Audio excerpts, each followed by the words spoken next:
दोस्तों, जो कहानी हम आपके समक्ष प्रस्तुत कर रहे हैं वो बहुत ही प्रेरणादायक और ज्ञानवर्धक कहानी है। कहानी में एक कौवे ने 5 ज्ञानवर्धक बातें बताई हैं जिसे जानकर और सुनकर आप किसी भी व्यक्ति पर आंख बंद करके विश्वास नहीं करेंगे, अपने मित्र शत्रु में अंतर समझ पाएंगे। तो दोस्तों, जो कौवे ने बताया है, आइए जानते हैं इस कहानी के माध्यम से। बस आपसे निवेदन है कि इसी तरीके से वीडियो की समाप्ति तक हमारे चैनल पर बने रहिए और हमारे चैनल को सब्सक्राइब कर लीजिए। दोस्तों, एक समय की बात है, किसी जंगल में तबाही आ गई। तबाही ऐसी कि बारिश के मौसम में भी एक बूंद पानी नहीं बरसा, यानी अकाल सूखा पड़ गया। सारे नदी नाले, झरने, तालाब लगभग सूखने लगे। जंगल में रहने वाले जानवरों के लिए, पशु पक्षियों के लिए खाने के लिए कुछ नहीं रह गया। जंगल के सभी जानवर, पशु पक्षी उस स्थान को छोड़कर किसी अन्य जंगल में जाने लगे। दोस्तों, उसी जंगल में एक कौवे का जोड़ा रहता था। वो कौवे का जोड़ा एक पेड़ की डाली पर बैठा हुआ था। उस जोड़े में जो मादा कौवा थी, उसे बहुत तेज भूख लगी थी, क्योंकि वह 3 दिनों से कुछ नहीं खाई थी। मादा कौवा डाल पर बैठी बैठी इधर उधर देख रही थी, कहीं कुछ खाने को मिल जाए। तभी उसी वृक्ष के नीचे एक लोमड़ी कुछ मांस का टुकड़ा मुंह में दबाए आती है। मादा कौवा ने देखा तो उसकी भूख तीव्र हो गई। उसने लोमड़ी से कहा, मैं 3 दिनों से भूखी हूँ, कृपया करके आप हमें थोड़ा सा भोजन दे दीजिए, बड़ा उपकार होगा, नहीं तो भूख से मेरे प्राण निकल जाएंगे। लोमड़ी ने देखा कौवा और मादा कौवा डाल पर बैठे हैं, तो लोमड़ी ने सोचा, इस मांस के टुकड़े से मेरा पेट नहीं भरेगा। दोस्तों, लोमड़ी तो चालाक होती है। लोमड़ी सोचती है, मैं इसको बहाने से अपने पास बुला लूंगी और मार कर खा जाऊंगी, जिससे मेरा पेट भर जाएगा। लोमड़ी ने कहा, तुम घबराओ नहीं, मेरे पास आकर आराम से इस मांस के टुकड़े को खा लो। दोस्तों, मादा कौवा तैयार हो जाती है और वह जाने लगती है। उसे कौवा रोकते हुए कहता है, तुम पागल हो गई हो? अरे, ये हमारी दुश्मन है, ये शिकारिन है। अगर तुम पास में जाओगी तो तुम्हें मारकर खा जाएगी। मादा कौवा कहती है, नहीं, मैं जाऊंगी, जरूर जाऊंगी, ये हमारे साथ ऐसा कुछ नहीं करेगी। कौवा फिर उसे समझाता है, मेरी बात को समझो, तुम उसके पास ना जाओ, वह तुम्हें मारकर खा जाएगी। मादा कौवा कौवे की बात को नहीं समझती है, तो कौवा कहता है, तुम ऐसे नहीं समझोगी, हम तुम्हें एक कथा सुनाते हैं, उसके बाद तुम वहां पर जाना। दोस्तों, मादा कौवा लोमड़ी के पास नहीं जाती और कौवे की बात सुनने लगती है और कहता है, सुनो मादा कौवा, एक जंगल में 2 कबूतर और कबूतरी बरगद में रहा करते थे और उसी बरगद में एक सांप भी रहा करता था। जब कबूतरी अंडा देती तो वह सांप अंडे को खा जाया करता था।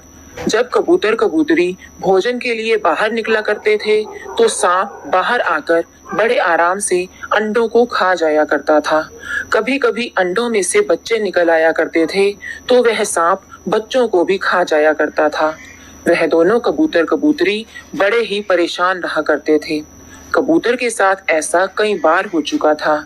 कबूतर कबूतरी बैठे बैठे रो रहे थे।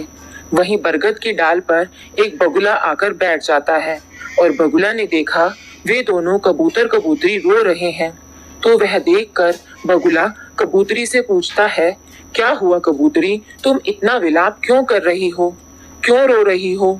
दोस्तों, कबूतरी ने अपनी सारी कहानी सुना डाली और कहती है, मेरे साथ ऐसा कुछ कई बार हुआ है।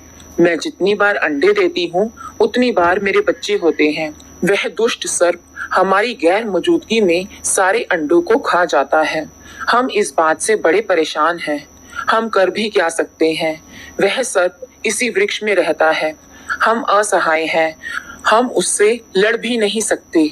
वह बहुत खतरनाक है, वह बहुत ही दुष्ट है। कबूतरी की एक दुख भरी दास्तान सुनकर उस बगले से रहा नहीं जाता। वह बगुला कहता है, हमारे साथ चलिए, एक तालाब में बहुत सारी मछली है, उसमें से कुछ मछली पकड़ कर लाएंगे। तब कबूतरी कहती है, मैं समझी नहीं। तब बगुला समझाता है, जब दुश्मन भारी पड़ जाए, जब शत्रु शक्तिशाली और बड़ा हो, उससे जाकर लड़ा ना जा सके, तो उस दुश्मन को बुद्धिमानी से हराना चाहिए। कबूतर ने कहा, वह कैसे?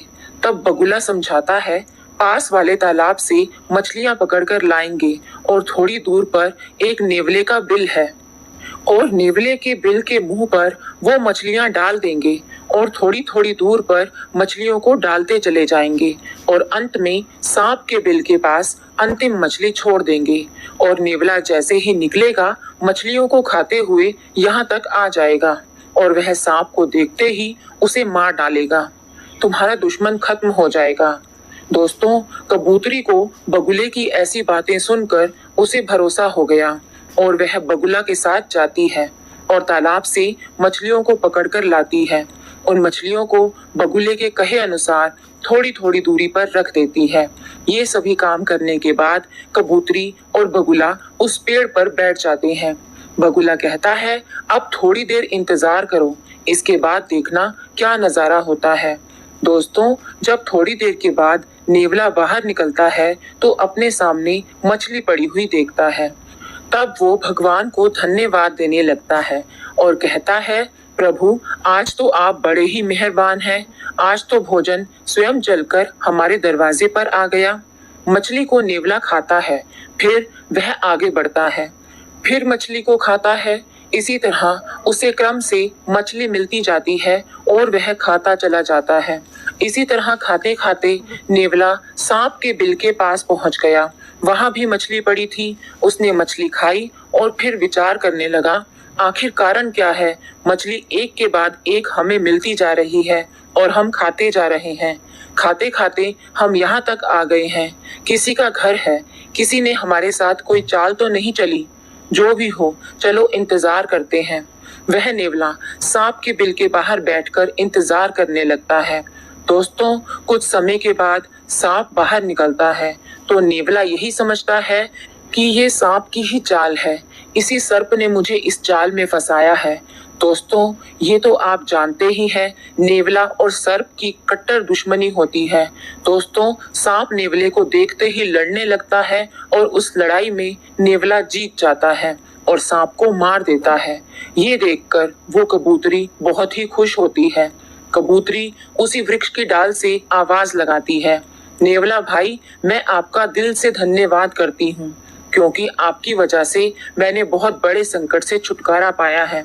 इस दुष्ट सांप के मरने की वजह से मैं बहुत प्रसन्न हूँ। जब नेवला ऊपर देखता है तो वो समझ गया, अच्छा, ये जाल तुम्हारा ही बिछाया हुआ था। कबूतरी अपनी सारी दास्तां सुनाती है। उसके बाद नेवला कहता है, कबूतरी, क्या ऊपर से धन्यवाद देती रहोगी या नीचे भी आकर धन्यवाद करोगी?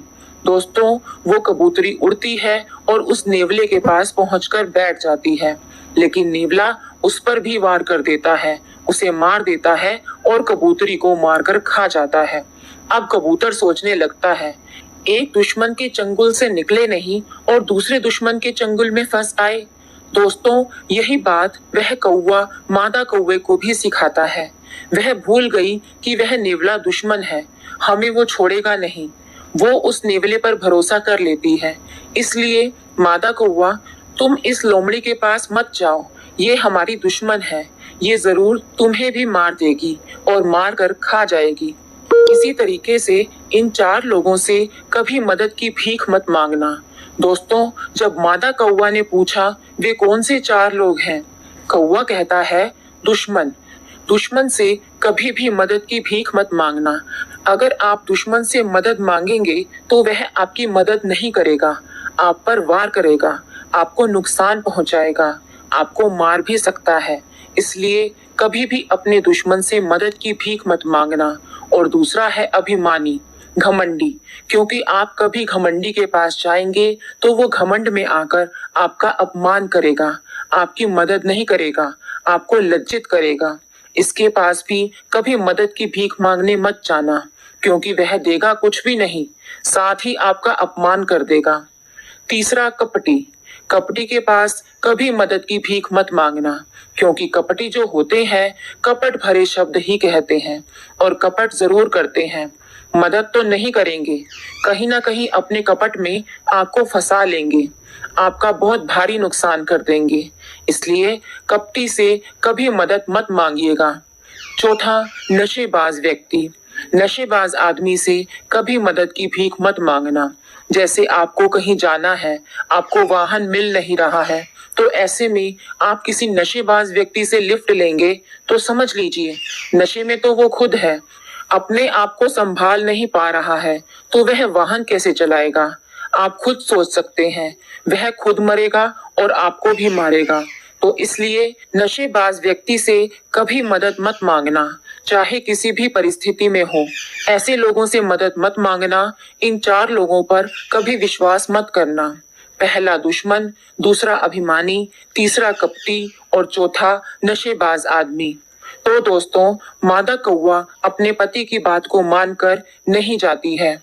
ये कहानी हमें यही सीख देती है कि चाहे मर जाएं, मगर इन 4 लोगों से मदद की भीख मत मांगना। दोस्तों, यदि आपको ये वीडियो पसंद आए तो वीडियो को लाइक और चैनल को सब्सक्राइब जरूर करें। आप सभी लोगों पर प्रभु कृपा हमेशा बनी रहे, इस आशा के साथ आपसे विदा लेते हैं। धन्यवाद।